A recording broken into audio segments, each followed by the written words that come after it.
Today I got a video for you to help you make the semen retention journey easier. I have a couple of tips that are going to make this life and the difficulties that come along with going against the current of the flow of being a man a lot easier. So we all know that semen retention is not an easy thing, and there's a lot of tips that you can actually do and subtly adjust within your life to make this journey of going against lust, desire, and passion a lot easier for yourself. So, number one, stay away from provocative content, especially on social media, watching movies, or even going out to public places where you know you're going to be tempted.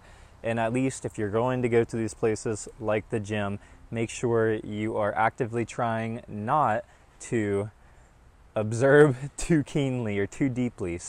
But most importantly is removing the artificial stimulation, like women with unnatural beauty standards with all these filters and makeup and plastic surgeries like on social media, and also avoiding content or movies that have sexual scenes or have very provocative natures to them and things like that inflict desire within you. So just try to really remove yourself from content that inflicts this type of passion within you, because the more that you remove yourself from these stimuluses, the less times or instances that you're going to be provoked to have desire. So along with that one, number two would be to really be aware and diligent of your thoughts. At least since you are on this journey, you're going to have an increased sense of observation, especially if you're pairing it with meditation. But being aware of your thoughts and really catching those lustful thoughts and desires before they take root in your mind, and rewiring yourself to think more pure, pious thoughts. And I love the book called The Practice of Brahmacharya by Swami Sivananda, and he talks about whenever these type of thoughts come into your mind, replace them with pure and holy thoughts. So you can instead pray to God, you can think about things that are going to better you, you can think about pure, virtuous qualities instead, you can chant your favorite mantras or God's name, and this will help just rewire attention to that area. And really the key is just stopping the thought and not feeding it before it takes too much hold within your being. Number three, this is going to be super helpful for anyone who has nocturnal emissions or wet dreams, is going to be stop eating so late at night, and also make sure your evening meal is the smallest meal of your day. So I usually recommend to stop eating from 5 to 6, latest 7, and Swami Sivananda even recommends it's a very healthy practice to just skip nighttime meals. That's going to be very circumstantial, like if you just got out of the gym, of course it'd be great for you to eat, but if you have the opportunity to skip a night meal, maybe you're not that hungry, maybe it's more just routine kind of thing, take the opportunity to do a fast and to really maybe even replace this eating habit with meditation or some type of prayer or reading that's going to benefit you, maybe even doing some type of activity that is going to progress you in your dreams and goals in life.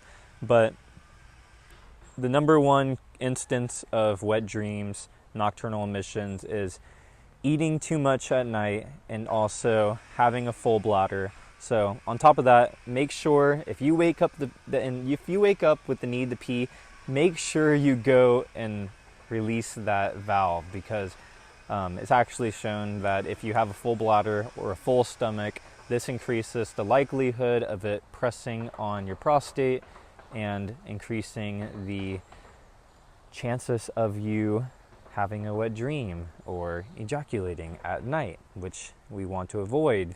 Even though it's not as bad as doing it consciously or voluntarily, it still is a leak of energy, and we want to avoid that at all costs possible.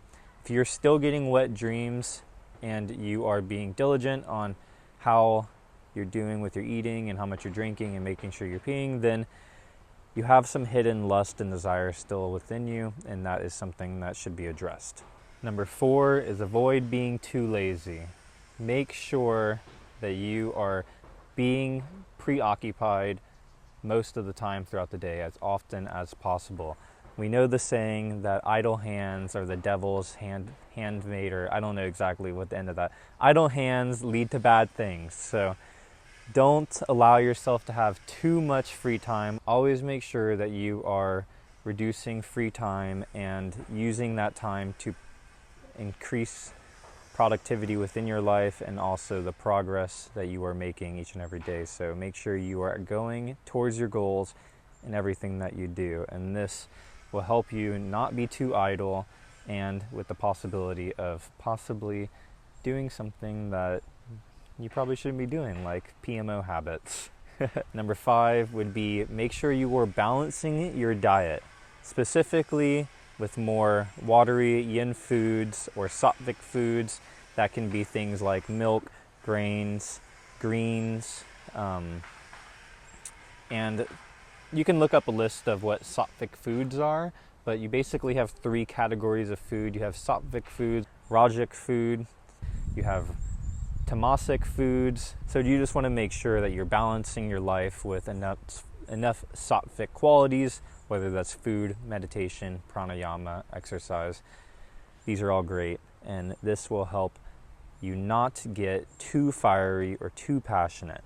So just make sure you're eating a balanced diet with fruits, grains, vegetables, and some high quality raw milk, and that usually will balance out that type of food. But make sure you're always eating super high quality food on top of that. So those are my 5 tips to really help make the semen retention lifestyle and journey a lot easier. Incorporating this into your life is going to make this journey so much more smooth and effective for yourself in the long run, and you will not be running into as many problems, and this is going to help you make progress steadily, consistently in all areas of your life, physical, mental, and spiritual. So I hope you guys liked that video. If you did, make sure to drop a like and leave a comment. Let me know if you guys have any questions or want me to talk about any certain things, and thanks for watching. May peace be with you. I'm sending you all love, light, blessings, and namaste to you all.